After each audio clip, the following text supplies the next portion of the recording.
In the late afternoon sun of November 1932, a man named G.P.W.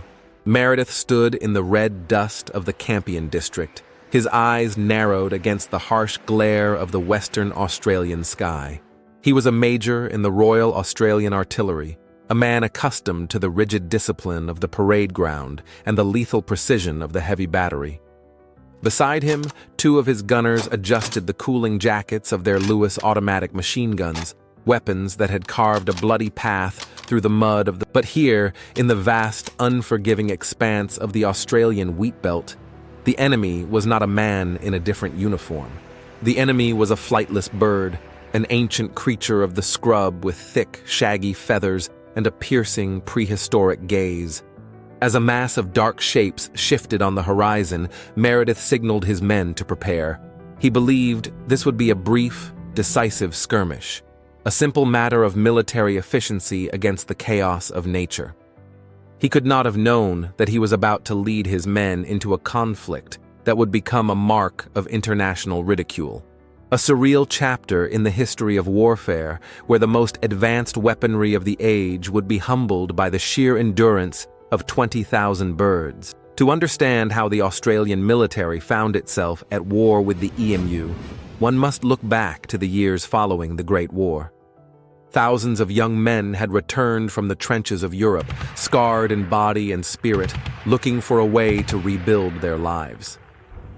Under the soldier settlement scheme, the government provided these veterans with plots of land in the marginal areas of Western Australia.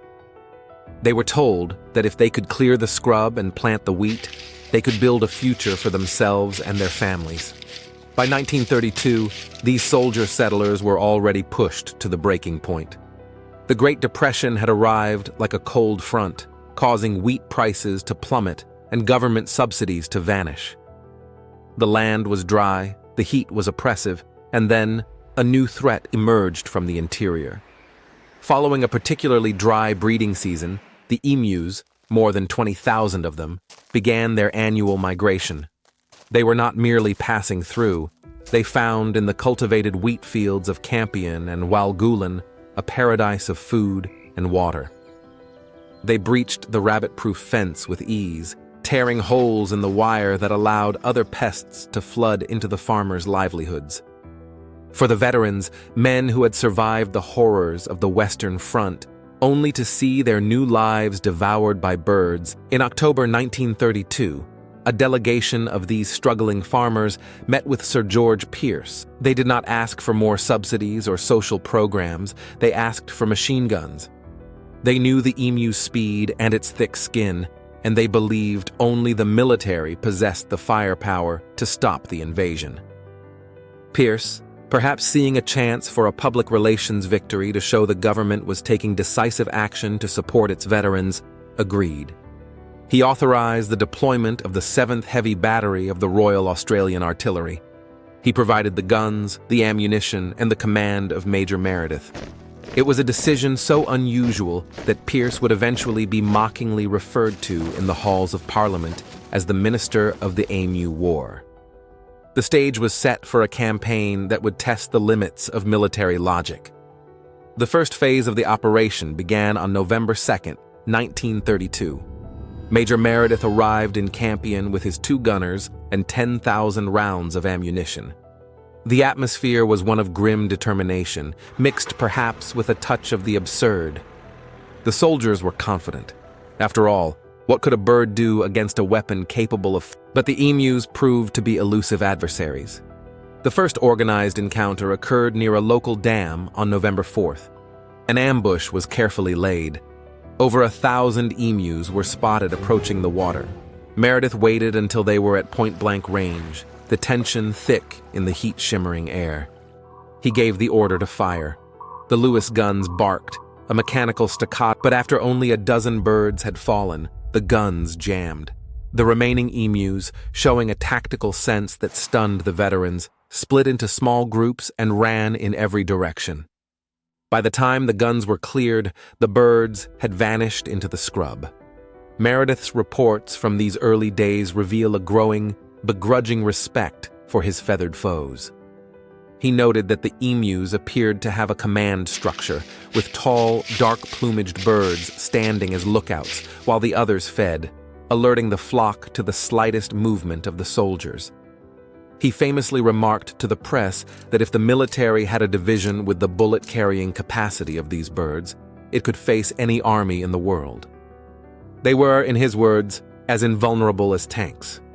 By November 8th, the press coverage back in the cities had turned from curiosity to derision. Reports of a low kill count, despite thousands of rounds spent, led to an outcry in the House of Representatives. Faced with negative publicity and a mounting bill for the operation, the government ordered the military to withdraw. The first round of the war had ended in a clear victory for the emus. However, the plight of the farmers only worsened. The birds returned in even greater numbers, emboldened by the lack of resistance. The Premier of Western Australia, James Mitchell, threw his support behind the settlers, petitioning the federal government to resume the hunt. Reluctantly, Pierce authorized the return of the 7th Heavy Battery. The second phase commenced on November 13, 1932. Meredith, determined to redeem the reputation of his unit, changed his tactics. He attempted to mount a Lewis gun on the back of a truck, hoping to chase the birds down across the open plains. It was a scene of frantic, dusty chaos. The truck roared over the uneven terrain, bouncing violently as the gunner tried to steady his aim. But the emus could run at 40 miles per hour, and they were far more agile than a four-wheeled vehicle. The truck could not maintain the speed, and the gunner could not hit a target while being tossed about in the tray. The experiment was quickly abandoned.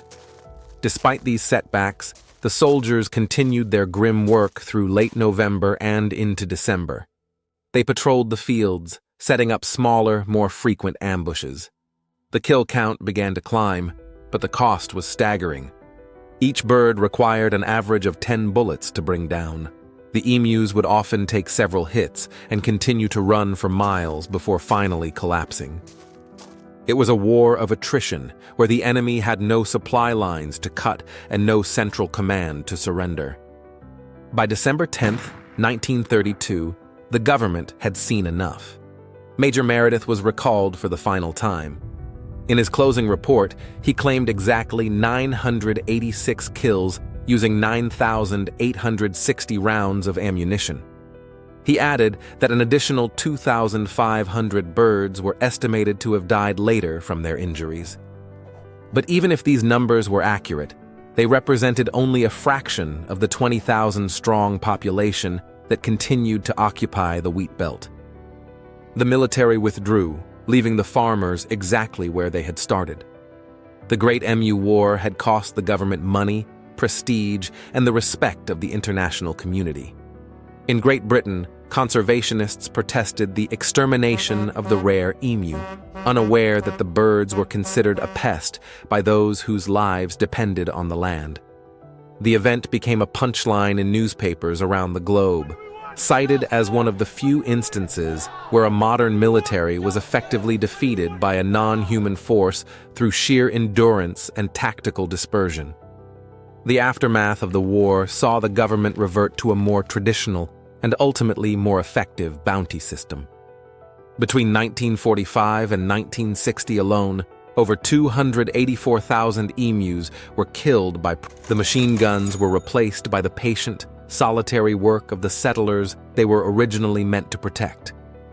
When we look back at the images of those soldiers in 1932, standing in their wool uniforms in the 100-degree heat, flanking their heavy machine guns, there is a sense of profound irony.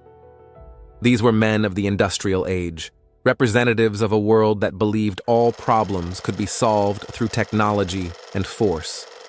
They were met by a creature that did not know it was at war, yet possessed a resilience that mirrored the land itself. The soldier settlers of Western Australia would continue to fight for their survival through the remainder of the Depression and the coming of the Second World War. Many would eventually walk away from their farms, beaten by the dust and the isolation. But the emu remained.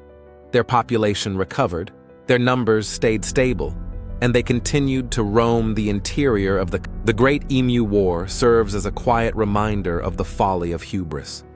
It tells the story of how easily the best-laid plans of governments and militaries can be unspooled when they fail to account for the indomitable spirit of the natural world. It was a conflict born of desperation, fought with misplaced tools, and concluded with a whimper of withdrawal. Yet, for the veterans who lived through it, it was no joke. It was a desperate struggle for a home, a final strange battle for men who had already given too much to their country.